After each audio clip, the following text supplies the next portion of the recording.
నేను మా సీతక్క చెప్తాను, అవు బస్సులో అల్ల వెళ్ళిపోయారు తప్పని మేము ఎక్కడన్నాం అక్క, మేము అనలే. కాబట్టి దానికోసమే బస్సు పెట్టిరని మాకు తెలియక మేము మామూలుగా నడుపుకున్నాం ఇన్ని రోజులు. మాకేదో తెలియకపాయ పాపం. మీరు అప్పుడే చెప్తే బాగుండు. బస్సుల కుట్లు అల్లికెళ్ళితే తప్పని మేమెందుకంటాం అక్క? ఎక్కువ పెట్టు బస్సులు తన్నుకుంటాను, మంచిగా లేదు పెట్టు, మనిషికో బస్సు పెట్టు. మేమెందుకు అంతటం? మనిషికో బస్సు పెట్టు, మంచిగా అంత కుటుంబం పోయి మంచిగా కుట్లు అల్లికలు, అవసరమైతే బ్రేక్ డ్యాన్సులు, రికార్డింగ్ ఏం చెప్తారో చేయరు. మేమెందుకు అంతటం? ఏమంటారు చేయండి. కానీ ఇట్లా ఈ రకంగా బస్సులలో కొట్టుకునే పరిస్థితి ఎప్పుడైనా ఉన్నారా? కేసీఆర్ ఉన్నప్పుడు సీట్ల కోసం కొట్టుకున్నాడు, సిగలు పట్టుకున్నాడు, గుద్దుకున్నాడు, ఎన్నెన్ని చూస్తున్నాం కొత్త బస్సు అన్నారు. ఇవాళ బస్సు పరిస్థితి ఎట్లుందో మీరే చూస్తున్నాం. ఆఖరికి ఆర్టీసీ కార్మికులు, డ్రైవర్లు, కండక్టర్లు వాళ్ళని ఎత్తిపట్టుకునే పరిస్థితి వచ్చింది. ఇక్కడ వాళ్ళ సీట్లకి వెళ్ళి నువ్వు కూడా కూర్చుంటారు. ఇవాళ ఈ పరిస్థితి బస్సు. అట్లా మహిళలకు కూడా ఇలా వ్యవహారం అర్థమైంది. అంటే నీకు ఆడవాళ్ళంటే ఇవాళ ఒక గౌరవం లేదు.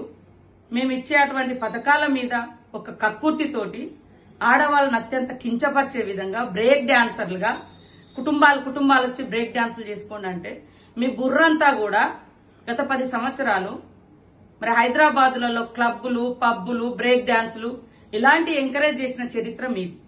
కానీ నేను మహిళల్ని గౌరవించే వ్యక్తులుగా నేను గాని, కాంగ్రెస్ పార్టీ గాని, మా సీఎం గారు గాని మహిళలకు ఏ అవకాశం ఇచ్చినా వాళ్ళు ఆర్థికంగా ఎదగాలని, వాళ్ళు శ్రమ కోరుకునే వాళ్ళు, శ్రమ చేసే శ్రమజీవులు ఆడవాళ్ళు కాబట్టి వాళ్ళకున్న టైం తక్కువలో వాళ్ళకుండేటువంటి టైంలో ఏదున్నా కూడా టైం వేస్ట్ చేసుకోకుండా చేసుకుంటారు అని మాట్లాడినాం. అందులో తప్పేముంది?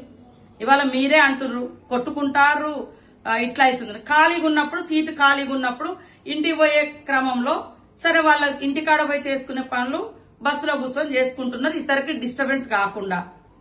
దాన్ని మాట్లాడితే మీరు బ్రేక్ డాన్సులతోటి ఆడవాళ్ళని పోల్చడం అంటే ఇంతకంటే దుర్మార్గం ఏమైనా ఉందా? ఒక్కసారి మహిళలు ఆలోచించాలి, మహిళా లోకం ఆలోచించాలి. ఏం మాట్లాడుతున్నారు కేటీఆర్ వాళ్ళ పార్టీ? ఉచిత బస్సు ప్రయాణం అంటే మీకు నచ్చదు, గృహజ్యోతి పథకం ద్వారా పేదవాళ్లకు మరి 200 యూనిట్ల కరెంట్ ఇస్తే నచ్చదు, గ్యాస్ సిలిండర్ 500కి ఇస్తే నచ్చదు, పేదోళ్లకు లబ్ధి చేసే ఏ పథకాలు నచ్చవు మీకు.